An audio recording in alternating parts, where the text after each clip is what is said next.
गौरव Sawant Poland से हमारे साथ जुड़ रहे हैं। गौरव, पुतिन के खिलाफ जो पश्चिमी देशों का मोर्चा है उसका फोकस पॉइंट पोलैंड है इस समय, वहां से क्या अपडेट है? ब्रसल्स में यूक्रेन के राष्ट्रपति व्लादिमीर ज़ेलेंस्की ने नेटो को ही कटघरे में खड़ा किया और यह कहा कि इस बैठक के बाद बहुत साफ हो जाएगा कि कौन केवल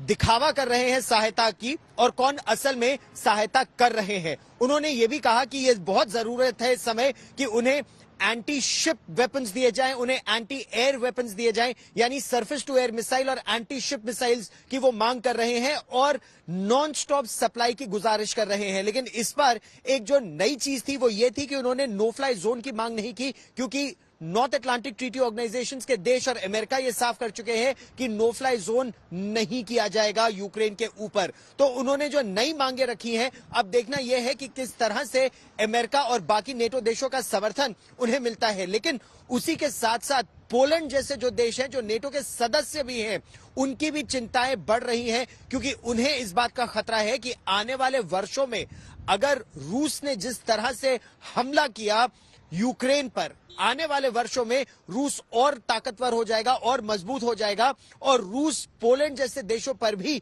अपनी दृष्टि डाल सकता है और यहां पर भी हमले हो सकते हैं। बमबारी यहां से महज 10 किलोमीटर दूर, यानी यूक्रेन और पोलैंड की सीमा से महज 10 किलोमीटर दूर हो भी चुकी है और इसीलिए यह बैठक बहुत अहम है आगे की दशा और दिशा को निर्धारित करने के लिए। क्या ये रूस को रोकने में सक्षम होंगे या केवल मानवीय सहायता और युद्ध सामग्री यूक्रेन को देने तक सीमित रहेगी ये बातचीत? देखने से फिलहाल यही लगता है कि अभी तक केवल मानवीय सहायता यूक्रेन को और यहां पोलैंड को दी जाएगी, क्योंकि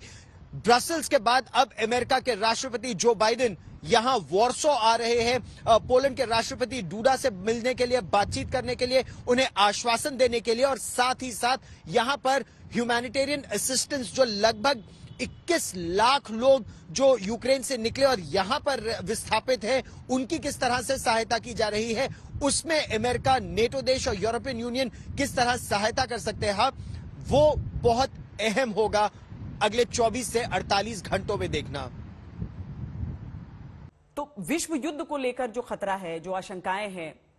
उनको लेकर क्या विचार है? क्या आपको लगता है कि युद्ध इस मोड़ पर अटक गया है और आगे यूक्रेन पर बमबारी के साथ डिप्लोमेसी ऐसे ही चलती रहेगी बस? तृतीय विश्व युद्ध या थर्ड वर्ल्ड वॉर की बातचीत भी बहुत डरावनी और भयावह लगती है, लेकिन स्थिति इस समय देखिए, दो पक्ष लामबंद है। एक तरफ अमेरिका और नॉर्थ अटलांटिक ट्रीटी ऑर्गेनाइजेशन के देश, दूसरी तरफ रूस और रूस के समर्थन में चीन जैसे देश और बीच में छोटा सा यूक्रेन। अब देखना यह होगा कि नेटो किस तरह की सहायता करता है यूक्रेन की आने वाले दिनों में, क्योंकि रूस ने साफ कर दिया है कि अगर यह सैन्य सामग्री पहुंचाई जाती रही यूक्रेन के अंदर तो उन रास्तों को वो ध्वस्त करेगा।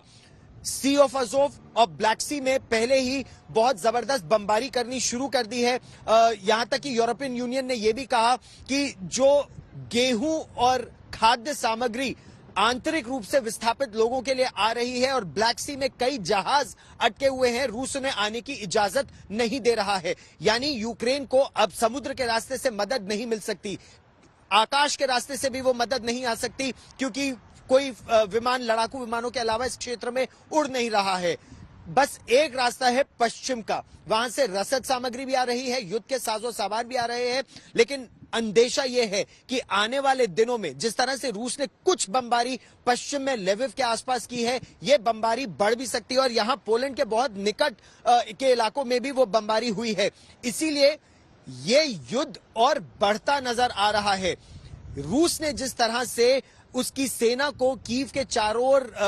तैनात करना शुरू किया है, उससे यही लगता है कि यह लड़ाई अब कुछ और बढ़ेगी, रुक रुक कर चलेगी, लेकिन बढ़ती रहेगी तब तक जब तक राष्ट्रपति ज़ेलेंस्की या तख्ता पलट के लिए तैयार ना हो जाए, हथियार ना डाल दे, या फिर बातचीत के जरिए कोई और इसका समाधान निकले।